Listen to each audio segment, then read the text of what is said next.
Bienvenue dans ce décryptage. On entend parler d'IA générative absolument partout aujourd'hui, n'est-ce pas?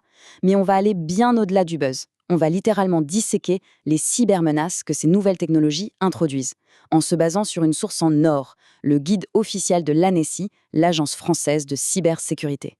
Allez, c'est parti. Bon, on le sait, les promesses de productivité de l'IA sont tout simplement hallucinantes. Ça transforme notre façon de travailler à une vitesse folle. Mais, et c'est un mais majuscule, regardez cette citation de l'ANSSI. Elle met le doigt sur un point crucial. Déployer ces modèles, c'est aussi ouvrir la porte à des menaces complètement invisibles. On parle de risques majeurs pour la confidentialité et l'intégrité de nos systèmes. Bref, la vigilance, ce n'est pas juste une option, c'est le cœur du réacteur. Alors posons tout de suite les bases pour qu'on soit tous sur la même longueur d'onde. Un LLM, ou grand modèle de langage, c'est quoi? En gros, c'est un moteur gavé de données capable de générer du texte hyper naturel. Et face à ces mastodontes, on voit émerger ce qu'on appelle les attaques adverses. L'objectif ici, c'est de piéger l'IA. On lui envoie des requêtes malveillantes, super bien ficelées, pour la tromper et la forcer à faire exactement ce qu'elle n'est pas censée faire. Voici le programme de notre exploration d'aujourd'hui. D'abord, le tournant de l'IA générative. Ensuite, une plongée au cœur d'un système d'IA. On passera au paysage des menaces, puis on cartographiera les vecteurs d'attaque. Enfin, on verra comment bâtir des fondations sécurisées et protéger nos données sensibles. On commence tout de suite avec notre première partie, le tournant de l'IA générative. Ce qui nous amène à la deuxième étape, plonger au cœur même d'un système d'IA. L'arrivée de ces outils en entreprise, c'est un véritable séisme. On n'a plus affaire à de petits gadgets isolés, mais à des modèles profondément intégrés dans nos systèmes d'information. Et ce schéma l'illustre à merveille. Pour sécuriser tout ça, il faut vraiment arrêter de voir l'IA comme une boîte noire magique. C'est en fait un assemblage hyper complexe. On y trouve le modèle, bien sûr, mais aussi des bases de données vectorielles, des filtres, des orchestrateurs et des plugins qui connectent l'IA au monde extérieur. Et si on découpe cette architecture, on obtient 3 grandes phases chronologiques. L'entraînement, le déploiement et enfin la mise en production. C'est absolument fondamental de les distinguer car chaque étape a ses propres acteurs et son propre environnement. Du coup, la stratégie de sécurité doit s'adapter à chaque fois. Pour faire simple, une faille oubliée pendant le déploiement et c'est toute la phase de production qui s'effondre. Passons maintenant à la troisième partie, le paysage des menaces. Alors, qui sont les méchants dans cette histoire ? L'ANSSI classe ces nouvelles menaces en 3 grandes familles. Et croyez-moi, ça n'a rien à voir avec le piratage réseau à l'ancienne. Numéro 1, la manipulation. C'est quand on détourne le comportement de l'IA en direct. Numéro 2, l'infection. Là, l'attaquant remonte à la source et empoisonne les données d'entraînement pour corrompre le modèle. Et enfin, l'exfiltration, le cauchemar absolu, où l'objectif est de voler les données sensibles ingérées par l'IA, au pire, de subtiliser les paramètres même du modèle. Ce qui nous amène à notre 4e point, la cartographie des vecteurs d'attaque. Ce qui est vraiment intéressant sur ce schéma, c'est de voir où les attaquants frappent concrètement. Regardez les numéros. Au point 1, on a l'empoisonnement des données. Au point 2, pendant le développement, quelqu'un peut glisser discrètement une porte dérobée. L'attaque peut même venir directement de l'interface utilisateur, au point 4, avec des requêtes piégées.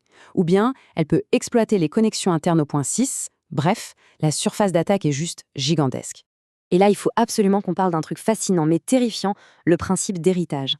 En gros, un modèle d'IA hérite de la sensibilité des données qu'il a avalées pendant son entraînement.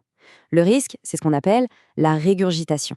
Imaginez un modèle en pleine production qui se met soudainement à recracher des secrets industriels ou des données ultra confidentielles qu'il avait mémorisées des mois auparavant. C'est une vraie bombe à retardement.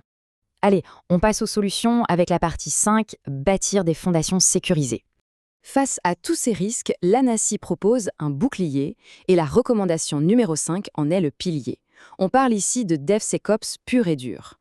Aujourd'hui, coder ne suffit plus. Il faut impérativement sécuriser les pipelines de déploiement, verrouiller la gestion des mots de passe et des secrets, lancer des tests de sécurité automatisés en permanence et garantir que le code source n'a pas été altéré. C'est littéralement le prérequis non négociable pour tout projet d'IA. Et attention aux détails techniques qui tuent. La recommandation 6 insiste sur le format des fichiers qui stockent le modèle. Il faut absolument utiliser des formats sécurisés comme SafeTensors qui isolent parfaitement la donnée. Parce que si on utilise des formats non sécurisés comme Pickle, eh bien on ouvre grand la porte à l'exécution de code malveillant directement sur nos serveurs. Un petit détail qui change tout. La recommandation 3 s'attaque, elle, à la fameuse chaîne d'approvisionnement. C'est simple. Intégrer des bibliothèques externes, des modules tiers ou des jeux de données open source sans les auditer, c'est exactement comme laisser les clés de la maison sur la porte. Il faut évaluer rigoureusement le niveau de confiance de chaque composant. Sinon, l'infection s'installe dès la racine. Enfin, terminons avec notre 6e et dernière partie, protéger les données sensibles. Au bout du compte, ce que veulent les attaquants, c'est la donnée. Et c'est là que l'IA pose un défi colossal par rapport au principe classique du besoin d'en connaître. Dans un système normal, on gère les accès avec des rôles et c'est réglé. Mais avec un réseau de neurones, une fois qu'il a appris une information, c'est gravé en lui. C'est techniquement impossible de lui dire oublie ça ou de bloquer l'accès à certaines de ses propres connexions neuronales. C'est pourquoi la protection doit être absolue à chaque étape. On parle bien sûr de verrouiller les bases d'entraînement et les données additionnelles fournies en temps réel. Mais attention, il y a un angle mort énorme, les requêtes des utilisateurs, ces fameux prompts. Sans s'en rendre compte, les collaborateurs y glissent constamment des secrets d'affaires, des bouts de code ou des données clients. C'est une mine d'or pour les pirates. Ce schéma est là pour nous rappeler une règle d'or. Envoyer des données internes sensibles vers des IA grand public sur Internet, c'est comme jeter des documents confidentiels par la fenêtre en espérant que personne ne les lise. On perd tout contrôle. D'un point de vue cybersécurité, c'est une pratique qui doit être absolument et catégoriquement interdite. Et pour conclure ce décryptage, voici une réflexion cruciale tirée de la recommandation 9 de l'ANSSI. Est-ce qu'on pourra un jour laisser une IA générative gérer des actions automatisées sur des infrastructures critiques? La réponse de l'agence est sans appel. Non, c'est beaucoup trop risqué.